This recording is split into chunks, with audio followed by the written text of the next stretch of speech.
Good morning friends. तो मेरा नाम गुलिंदर सिंह है, डिस्ट्रिक्ट होशियारपुर जो कि स्टेट पंजाब के अंदर है, वहाँ का रहने वाला हूँ। तो आज आपके लिए मैं एक नई न्यूज़ लेके आया हूँ कि दोस्तों आज मैं बताना चाहूँगा कि मैं बेस्टीज़ कंपनी को क्विट कर चुका हूँ। यस, आपने सही सुना, मैं बेस्टीज़ कंपनी को क्विट कर चुका हूँ। बेस्टीज़ में मैंने लॉकडाउन से पहले ज्वाइन हुआ था। तो बेस्टीज़ के अंदर मैं अपनी कार ले चुका हूँ नवंबर 2020 में, और उसके बाद मेरी टीम में 3 कारें और आई थी। तो मेरी लगभग 3200 लोगों की टीम थी नेपाल के अंदर, इंडिया के 10 स्टेटों के अंदर। तो रैंक मेरा जो क्राउन डायरेक्टर था। तो बेस्टीज को छोड़ने का क्या कारण रहा, उसके लिए मैं कुछ बातें आपसे शेयर करना चाहता हूँ, ताकि जो नया यूथ है, यंग जनरेशन है, जो अभी सोच रहे हैं कि वेस्टीज को ज्वाइन करना है, तो उनके ध्यान में मैं कुछ बातें लाना चाहता हूं ताकि वो गुमराह ना हो, वो सही डिसीजन अपनी ज़िंदगी का ले पाएँ। कहीं ऐसा ना हो हमारी तरह उनको भी साल 2 साल लगाने के बाद कंपनी छोड़नी पड़े और कैरियर ख़राब हो, फेस वैल्यू, टाइम, मनी सब खराब हो। तो वेस्टीज को छोड़ने के कारण क्या रहे, मैं उसके बारे में आज बताना ज़रूरी समझता हूँ, इसलिए मैं ये वीडियो बना रहा हूँ। तो इस वीडियो को ज़्यादा से ज़्यादा लोगों तक शेयर करें ताकि और लोगों की face value, time, money, energy waste होने से बच सके, वो सही डिसीजन ले पाएँ कि उनको ये कंपनी आगे फर्दर करनी चाहिए या नहीं करनी चाहिए, या कौन सी कंपनी करनी चाहिए, वो अदर विकल्प को सर्च कर सकें। तो सबसे पहले बात करेंगे कंपनी की प्रोफाइल के बारे में। जब इस कंपनी के अंदर हम आए थे तो हमें यह बताया गया था कि एक कंपनी जब ज्वाइन करनी हो तो ये देखो वो कितने साल पुरानी है। ठीक है, क्योंकि नई कंपनी का क्या पता बंद हो जाए, तो ये कितने साल पुरानी है। तो हमने भी सोचा कि हाँ, पिछले 17 साल से कंपनी सक्सेसफुली चल रही है, और इनके जो मैनेजिंग डायरेक्टर हैं उनका काफ़ी तजुर्बा है मार्केटिंग फील्ड का। तो ये सोच के हम इस कंपनी के अंदर आए, तो बताया गया कि इसका मार्केटिंग प्लान 17 साल में कभी भी चेंज नहीं हुआ है। तो जब हम इस कंपनी में आगे वर्क करते रहे, तो उस समय हमने देखा कि इस कंपनी को सागर सिन्हा, अजय शर्मा जी छोड़ के गए हमारे, जब हमने ज्वाइन किया था उसके कुछ टाइम बाद। तो वहाँ पे हमें लगा कि हो सकता है ये लीडर जो है सेट वर्कर हों, इनको किसी कंपनी से सेटिंग मिल गई हो, तो इसलिए ये बेस्टी को छोड़ के चले गए। हमने इनको गलत समझा, हमने कंपनी की के ऊपर विश्वास रखा। तो वो वहाँ से हमें पहला थोड़ा सा डाउट हुआ था कि ऐसा क्यों हुआ। उसके बाद कंपनी सोनू शर्मा को नेक्स्ट बेस से ले आई। तो यहाँ पे भी सुना है कि सोनू शर्मा को 20-25 करोड़ रुपया दिया गया है। अब ये दिया गया है, नहीं दिया गया है, कितने दिए गए, ये तो अब कंपनी को पता होगा। तो इसमें दूसरी बात ये आती है, क्या जो कंपनी दूसरे लीडर को खरीद के ला रही है, क्या उसको अपनी लीडरशिप पे विश्वास नहीं है। तो ये एक सवाल खड़ा होता है कि अगर कोई कंपनी दूसरी कंपनी के लीडर्स को खरीद के ला रही है, इसका मतलब या तो उसके पास लीडर नहीं है, अगर उसके पास लीडर है तो उनको अपने लीडर्स के ऊपर कोई भी फेथ नहीं है। तीसरी बात, अगर कोई लीडर आज सेटिंग लेके इस कंपनी में आता है, कल को वो किसी और कंपनी में बड़ी सेटिंग लेके नहीं जाएगा, इसकी क्या गारंटी है। तो जो कंपनी आज किसी लीडर को खरीद के चल रही है, कल को उसका लीडर चला गया, वो और भी नेटवर्क साथ लेके जाएगा, तो ये कंपनी कैसे बचेगी। इसके बाद आती है कंपनी की प्रोफाइल के अंदर एक राहुल मकरानी जी। अभी 4 लाख लोगों की उनकी टीम थी, तो 10 लाख से ज़्यादा का पे आउट था, 10 से 20 लाख। तो वो भी इस कंपनी को छोड़ के चले गए। तो इतना बड़ा लीडर भी क्या गलत डिसीजन लेगा। क्या सागर सिन्हा और अजय शर्मा, वो तो समझिए क्राउन लेवल पे थे, तो वहाँ पे उनकी इनकम कम थी, हम मानते हैं, हो सकता है उनको कोई सेटिंग मिल गई, वो उस कंपनी को छोड़ गए, या कोई और कारण रहे। लेकिन राहुल मकरानी जी जो हैं, वो तो 10-20 लाख रुपए ले रहे थे, पुराने लीडर थे, वो क्यों छोड़ के गए 4 साल बाद, 4-5 साल बाद, 5 क्या 6 साल बाद। तो इसके बाद एक लेडी है सरिता राज, फेसबुक पे आप उस देखिए उनका, उन्होंने कहा है कि कंपनी चाहे 17 साल पुरानी हो, चाहे 17 महीने पुरानी हो, क्या फ़र्क पड़ता है, अगर उसमें इन्वेस्टर के कहने पर कंपनी ने लेग शिफ्ट ही करनी है, तो इसका मतलब इनके साथ भी कंपनी के अंदर कोई ना कोई इलीगल एक्टिविटीज़ हुई हैं। तो इसके अलावा इस लेडी ने अपने चेक भी डाल रखे हैं, 10 लाख से इनकम 2 लाख तक आ गई, तो इसका मतलब कंपनी के अंदर कुछ ना कुछ ऐसी अनएथिकल एक्टिविटी होती हैं। तो ये कंपनी की प्रोफाइल पे हमें डाउट हुआ। उसके बाद आती है बात प्रोडक्ट की। जब हम इस कंपनी में आए थे तो उसमें 2500 रुपये का सामान 6 महीने लेने से 7वें महीने सामान फ्री मिलता था 2500 का। उससे हमें लोगों को रीपरचेज करवाने में आसानी रहती थी, हमारा बिजनेस 6 महीने रिटेन रहता था। तो कंपनी ने वो अमाउंट 2500 को बढ़ा के कर दिया 100 पीवी, मतलब वो 100 पीवी बनते थे 3000, 3500, 4000 में। तो उस पर प्रोडक्ट की लिमिट लगा दी कि आरबीओ आप एक या दो से ज़्यादा नहीं ले सकते। तो जो 2500 का सामान भी फ्री मिलेगा उसमें भी कंडीशन लगा दी, ये पीस इतने मिलेंगे, उससे ज़्यादा नहीं मिलेंगे। तो कंडीशंस लगा दी। तो अब लोगों को 2500 का सामान 6 महीने लेने से 2500 का सामान 7वें महीने फ्री मिलता था बिना कंडीशन के। अब 3000, 3500, 4000 का सामान 4 महीने लेने से 5वें महीने सामान फ्री मिलेगा। तो हमारा कस्टमर जो 6 महीने रिटेन रहता था अब वो रहेगा 4 महीने। तो उसमें भी 2500 का सामान लेने वाले ज़्यादा लोग थे, अब 3000, 3500 का सामान लेने वाले घट गए। तो अजय शर्मा जी और सागर सिन्हा जी का उस समय कंपनी को छोड़ के जाने का कारण यही था।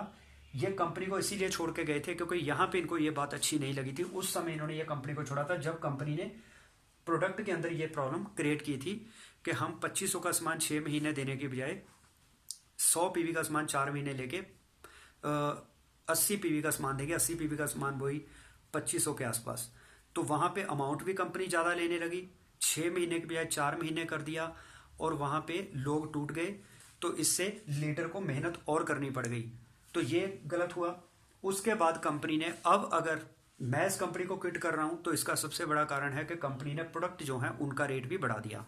जो एक साबुन लॉकडाउन के दौरान नीम तुलसी पुदीने वाला 26 रुपए में बिका, कंपनी ने उसका रेट 45 रुपए कर दिया। उसके बाद कंपनी ने राइस ब्रान ऑयल जो 395, जो लॉकडाउन के दौरान 296 रुपए में बिका, तो अब कंपनी ने वो 450 का कर दिया। जो फ्लैक्स सीड ऑयल 515 का मिलता था 540 का कर दिया। निम जो 300 रुपए के 320 रुपए की थी 355 की कर दी। इस तरह से कंपनी ने जो आम यूज होने वाले प्रोडक्ट हैं उनके रेट भी हाई कर दिए। इसके अलावा हम चाहते थे बेस्ट डील के जो ऑफर अलग चलते हैं और जो ऑफर बेस्टीज के अलग चलते हैं, तो उनको कंबाइंड कर दिया जाए, जिससे कस्टमर को आसानी होगी, हमारे कस्टमर ज़्यादा बनेंगे और रिटेन रहेंगे, उससे लीडर्स ग्रोथ करेंगे। तो कंपनी ने वो ऑफर्स को एक साथ कंबाइंड नहीं किया। तो यहाँ से भी कंपनी की मंशा नज़र आती है कि कंपनी का मकसद है एक ही आदमी से ज़्यादा पैसे निकलवा के अपने बिजनेस को बढ़ाओ, बजाय के ज़्यादा लोगों की भर्ती करो। तो ये भी हमें ठीक नहीं लगा। कंसिस्टेंसी की बात मैंने कर दी है। प्रोडक्ट लिमिटेड, यहाँ पे ग्रोसरी का सामान नहीं है। अगर ग्रोसरी का सामान बेस्ट डील में मिलता भी है, वहाँ बीवी बहुत कम है। तो बीवी कम होने से बिजनेस बहुत कम मिलता है, पैसे ज़्यादा लगते हैं। दूसरा, उसके अंदर कंपनी का अदर कंपनियों के साथ टाई अप है। तो जो कंपनियां इनको बना के दे रही हैं सामान, तो वो तो अपना मार्जिन भी रखेंगी, तो ये प्रोडक्ट में ये ज़्यादा बीवी दे ही नहीं सकते। तो इसलिए यहाँ पे भी एक प्रॉब्लम है। हम सप्लीमेंट के ऊपर काम करते थे, तो लोग तो कहते हैं कि सप्लीमेंट के बहुत रिजल्ट मिले। मेरी खुद आंखों के ऊपर 2-2.5 नंबर का चश्मा लगा हुआ है पिछले 12-15 साल से। तो मैंने आई स्पोर्ट के और क्रिल ऑयल, स्पिरुलिना, नोनी, पता नहीं कितने सप्लीमेंट खा लिया, आज तक हमारी आंखों का चश्मा हम नहीं उतार पाए। मेरे ससुर हैं, उनका हार्ट की प्रॉब्लम है, उनकी नाड़ियों की ब्लॉकेज है, तीनों नाड़ियां ब्लॉक हैं। उनको LRG9, rice bran oil, flax seed oil, krill oil, सारे सप्लीमेंट देख लिए, उन पर कोई रिजल्ट नहीं आया। तो ऐसे मैंने देखा है कि जो दावे वादे किए जाते हैं ये होता है वो होता है, वैसे दावे वादे इन सप्लीमेंट के मुझे तो कोई रिजल्ट मिला नहीं। तो पर्सनल मैंने यूज़ किया। आज मैं इसलिए बता रहा हूँ क्योंकि ये बताना ज़रूरी है। मीटिंग में तो बड़ी बड़ी बातें लोग करते हैं कि हमें ये रिजल्ट आए वो रिजल्ट आए, लेकिन पहले प्रोडक्ट यूज़ करिए। अगर आपको रिजल्ट आता है तभी विश्वास करिए, किसी के कहने से ऐसे मत। वो तो टीवी में भी कई बाबा आते हैं कि कृपा चल पड़ेगी, वो उनके अपने ही बंदे खड़े किए होते हैं, तो कृपा वगैरह नहीं चलती। तो इसी तरह यहाँ भी मीटिंगों में यही बातें बताई जाती हैं। अब आती है प्लान की बात। कहते हैं कि जनरेशन प्लान एक स्टेबल प्लान है जिसमें 6-6 लाख 16 लाख आप चला सकते हैं। तो सर मल्टीपल लेग एक लीडर तो चला सकता है क्योंकि उसके 15-20 साल लगा रखे हैं मार्केट में, उसके अंदर लीडरशिप है, वो हर लेग को चला सकता है। लेकिन एक फ्रेशर आदमी के लिए तो 2 लेग चलानी भी मुश्किल है, वो 6-16 लेग कैसे चलाएगा। तो लोगों को गुमराह करके ऐसे प्लान के अंदर ज़्यादा मेहनत करवाई जा रही है, उनको सेल्समैन बना के रख दिया कंपनी ने। तो इसलिए मल्टीपल लेग में अगर पैसा आसानी से आता होता तो राहुल मकरानी जैसे बड़े लीडर को आज 4 लाख लोगों की टीम बनाने के बाद 6 साल वेस्टेज में लगाने के बाद बिन फिनिश जैसे बाइनरी प्लान में ना जाना पड़ता। इसके बाद Sagar Sinha, Ajay Sharma okay life care में गए क्योंकि उसका भी 2 लाख का प्लान था। यहाँ पे परफॉर्मेंस बोनस की अगर बात करें प्लान के अंदर, कंपनी पहले परफॉर्मेंस बोनस देती थी 20% तक, कैशबैक और परफॉर्मेंस बोनस 20% आता था जब हम जुड़े थे। तो कंपनी ने आगे चल के प्लान को अपडेट के नाम पे वो 20% कैशबैक और परफॉर्मेंस बोनस को घटा के 11% कर दिया। जब हम उस लेवल को टच कर चुके हैं तो कंपनी हमारे लिए 20% ही रखती, नए लोगों के लिए 11 करती जिन्होंने अभी तक अचीव नहीं किया। तो ये क्या बात हुई कि लीडर की इनकम को घटा के नीचे कर दिया। तो अब जो नए लोग हैं, मान लो एक नया बंदा 100 पीवी की 100 लोगों की शॉपिंग करवाता था, तो उसकी 100 लोगों से 100 पीवी की शॉपिंग करवाने से ब्रॉन्ज डायरेक्टर बन जाता था, उसके 10,000 बीवी हो जाते थे। अब कंपनी ने क्या किया, वो 10,000 की बजाय 5500 बीवी के ऊपर ब्रॉन्ज डायरेक्टर बनाने शुरू कर दिए। इससे क्या है कि 45 लोगों की 100 पीवी की शॉपिंग करवाने से वो आदमी ब्रॉन्ज डायरेक्टर बन जाता था। उसके पास 55 लोगों की टीम नहीं बनी जो उसने बनानी थी। तो अब ये लेवल हो भी जल्दी गया, टीम भी छोटी है। तो अब जो महीने में 2000 पीवी करके डायरेक्टर बोनस मिलेगा वो किसी का हो ही नहीं पाएगा। जब बड़ी टीम थी 100 लोगों की, वो बनने में टाइम भी लगा, उतने टाइम में टीम डुप्लीकेट भी हुई, टीम का साइज भी बड़ा है, तीनों चीज़ें थी। लेकिन अब टाइम भी कम मिला टीम बनाने में, टीम को एजुकेट करने का टाइम भी कम है, टीम का साइज भी छोटा है। अब मुझे बताइए 2000 बीवी एक महीने में कैसे होंगे। तो कंपनी ने यहाँ पे भी लोगों को उल्लू बना दिया। तो इसके बाद ऊपर कंपनी दे देती है डबल पीवी का ऑफर कि नया आदमी अगर एंटर होगा तो उसको 100 पीवी की बजाय 200 पीवी मिल जाएंगे, 100 पीवी एक्स्ट्रा फ्री। उससे नुकसान क्या होगा, जो हमने 45 लोगों की 100 पीवी की शॉपिंग करवा के डायरेक्टर बनना था, वो हम 23 लोगों की 100 पीवी की शॉपिंग करवा के डायरेक्टर बन गए। अब टीम तो है 23 लोगों की, टाइम उसमें बड़ा कम लगा। तो छोटी टीम, कम एजुकेटेड टीम कैसे एक महीने के अंदर 2000 बीवी का बिजनेस दे देगी। तो जो ब्रॉन्ज डायरेक्टर कभी क्वालिफाई हो ही नहीं पाएगा। तो इसी तरह से हमारा एक और सवाल था कि मान लो अगर कोई ब्रॉन्ज डायरेक्टर 2000 बीवी नहीं कर पाता, तो कंपनी को चाहिए कि वो अगर 1000 बीवी भी करता है तो उसको 50% इनकम दे दीजिए। अगर वो 50% बीवी भी नहीं कर पाता, उसको 500 बीवी पे कुछ ना कुछ तो दीजिए। अगले ने पूरे महीने मेहनत करी। तो क्या ये लॉजिक सही है कि नहीं है। हम जॉब करते हैं, एक महीना भर हम सैलरी काम पे गए, उसमें हमने 5 छुट्टियां की, क्या कंपनी हमें सैलरी नहीं देगी। क्या आपने 5 छुट्टियां को की, आपको 25 दिन का भी पैसा नहीं मिलेगा। तो जिस लीडर ने, जिस फ्रेशर आदमी ने पूरा महीना मेहनत की, उससे मान लो 2000 बीवी करने थे डायरेक्टर बोनस लेने के लिए, उससे 2000 नहीं हुए, उससे हुए 1500, तो क्या उसको पैसा नहीं मिलना चाहिए। तो ये ऐसे जो कंडीशनल प्लान है सर, इसमें कैसे लोगों की ग्रोथ हो जाएगी बताइए मुझे। तो यही कारण है कि राहुल मकरानी, सागर सिन्हा, अजय शर्मा जी जैसे एक्सपीरियंस लीडर को जनरेशन प्लान को, बेस्टी जैसी कंपनी को छोड़ के उस कंपनी में जाना पड़ा जिसके 2 लाख का प्लान है, क्योंकि उसमें काम करना लोगों के लिए आसान है, कंडीशंस कम है, इसमें कंडीशंस ज़्यादा है। तो परफॉर्मेंस बोनस ही एक नए आदमी को, और तो इनकम कोई मिलती नहीं, उसको सिर्फ परफॉर्मेंस बोनस मिलता है। जब हम जुड़े थे तो मेरी टीम के लीडर्स जब 20% लेवल पे होते थे, उनके नीचे लोग 5 पे होते थे, तो उनको 15%, या उनके नीचे लोग 8% पे होते थे, वो 12 पे होते थे, तो उनको 12% जो डिफरेंस मिलता था, उनका कम से कम 2-3 हज़ार का चेक आ जाता था महीने का। तो उनके लिए वो मोटिवेशन थी एक हाउस वाइफ के लिए कि मुझे परफॉर्मेंस बोनस ही 2-3 हज़ार मिल गया। तो जैसे ही वो प्लान में 11% लेवल हो गया, अब टीम नीचे हर महीने सेल जुड़ती रहती है, लेवल बढ़ जाता है, तो नीचे वाला भी 11 पे आ गया, ऊपर वाला भी 11 पे है, सेल का डिफरेंस हो गया 0। अब परफॉर्मेंस बोनस मिलेगा नहीं, डायरेक्टर बोनस उससे क्वालिफाई होता नहीं। तो लोग ऐसे ही वक्त बन के दिन रात मेहनत कर रहे हैं, पैसा उनको आ नहीं रहा, तो सिर्फ उनको ये सिखाया जाता है कि आप टिके रहिए 3 से 5 साल। तो टिकने से कुछ नहीं होने वाला अगर प्लान ही गलत है, अगर सिस्टम ही गलत है। तो ये हो गई प्रोफाइल में कमियां, प्रोडक्ट में प्रॉब्लम, प्लान में प्रॉब्लम। इसके बाद मेरे जो अपलाइन है मुझे ये कहते थे कि तुम अपना दिमाग लगाते हो। अगर हमें परमात्मा ने दिमाग दिया है तो क्या दिमाग लगाना नहीं चाहिए। हम गधे तो हैं नहीं कि हम मालिक हमें मारता रहे, हम बोझ ढोते रहें।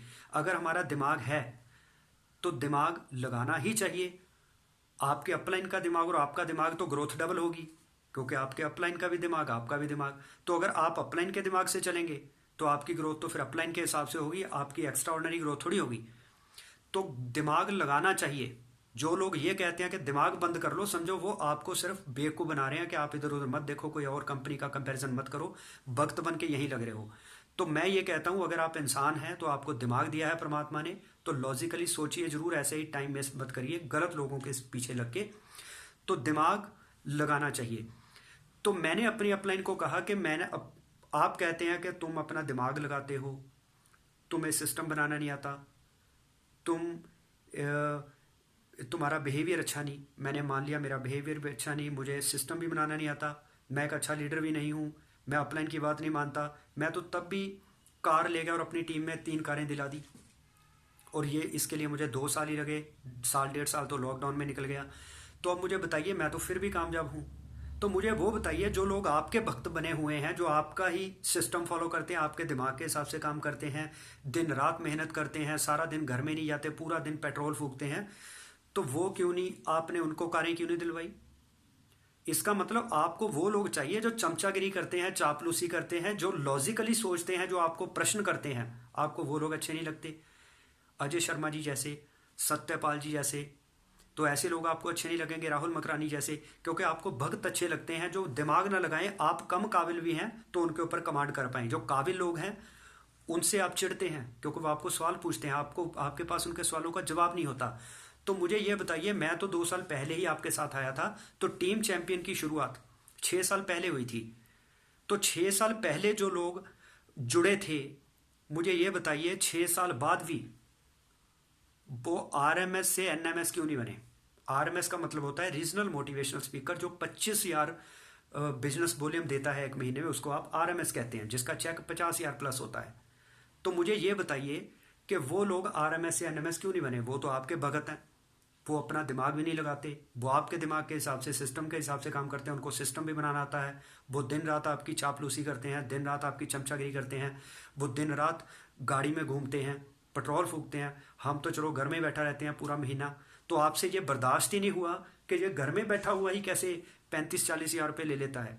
तो बिना काम किए एक दिन भी घर से बाहर नहीं जाता, 35-40 हज़ार ले लेता है। तो आपसे बर्दाश्त नहीं हुआ, तो आपने कंपनी को कंप्लेंट कर दी कि ये बंदा अनएथिकल एक्टिविटी कर रहा है, ये कर रहा है, वो कर रहा है। आपने मेरी कंप्लेंट कर दी। तो ये आपने अपनी औकात दिखाई और कुछ नहीं किया। मेरी आईडी टर्मिनेट करवा के आपने क्या कर लिया? हम तो कहते हैं कि इंडिपेंडेंट डिस्ट्रीब्यूटर, ना कोई बॉस ना कोई लॉस। हम अपनी मर्जी से काम करेंगे, अपनी मर्जी से पैसा लेंगे। हम आपके गुलाम नहीं है कि आप जो कहेंगे तो हम वही करेंगे। तो हमें जो चीज़ें नहीं अच्छी लगेंगी हम कंपनी को बोलेंगे। हम नहीं बोलेंगे तो कौन बोलेगा? हम बोलेंगे, कंपनी उस पर विचार करेगी, तो कंपनी में चेंज होगी, सुधार होगा, तो कंपनी भी ग्रो करेगी, हम भी ग्रो करेंगे। अगर कंपनी का सिस्टम नहीं सही, हमें कुछ नीतियां अच्छी नहीं लगी, हम नहीं बताएंगे तो कौन बताएगा? हम बता रहे हैं ताकि कंपनी भी ग्रो करे, हम भी ग्रो करें। अगर आपको लगता है कि इनको नहीं बोलना चाहिए, जो हम दे रहे हैं वो ही करें, तो सर फिर तो हम गूंगे तो हैं नहीं, हम अंधे हैं नहीं, हम बहरे हैं नहीं। जो अंधे गूंगे बहरे हैं वो तो ठीक है, ना बोलें। हमारे पास दिमाग है, हम दिमाग बंद नहीं रख सकते। हम तो बोलेंगे जो हमें गलत लगेगा। आपको ऐसे लोग चाहिए नहीं, आपको चमचागिरी वाले, वो चापलूसी करने वाले भक्त लोग चाहिए। तो हम तो बोलेंगे, हम बोले तो आपने हमारी बुराई शुरू कर दी। अब आप हमारी काबिलियत पे तो सवाल कर नहीं सकते, क्योंकि हमारी टीम हमसे कन्विंस है, उनको पता है सर की काबिलियत क्या है, हमें इन्होंने पैरों पे खड़े किया।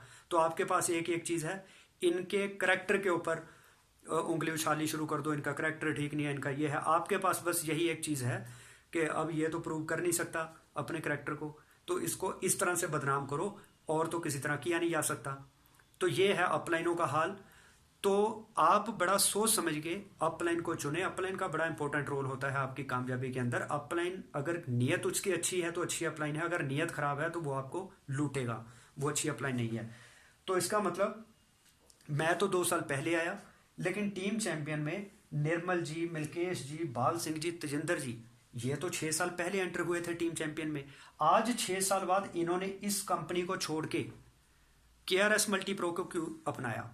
बताए मुझे, इस साल का जवाब दे मेरे अपलाइन, कि मैं तो, मेरा बिहेवियर भी अच्छा नहीं है, मुझे सिस्टम भी बनाना नहीं आता, मैं अपलाइन की बात नहीं मानता, मैं घर बैठा रहता हूँ, काम नहीं करता। तो ये तो निर्मल, मिल्केश, बाल सिंह, तेजिंदर जी, ये तो दिन रात मेहनत करने वाले लीडर हैं, जो घर ही नहीं जाते, जो दिन रात गाड़ी चलाते हैं, लोगों को प्लान दिखाते हैं, सिस्टम बनाते हैं, मीटिंगें करते हैं, सारा कुछ करते हैं, बिहेवियर भी अच्छा है।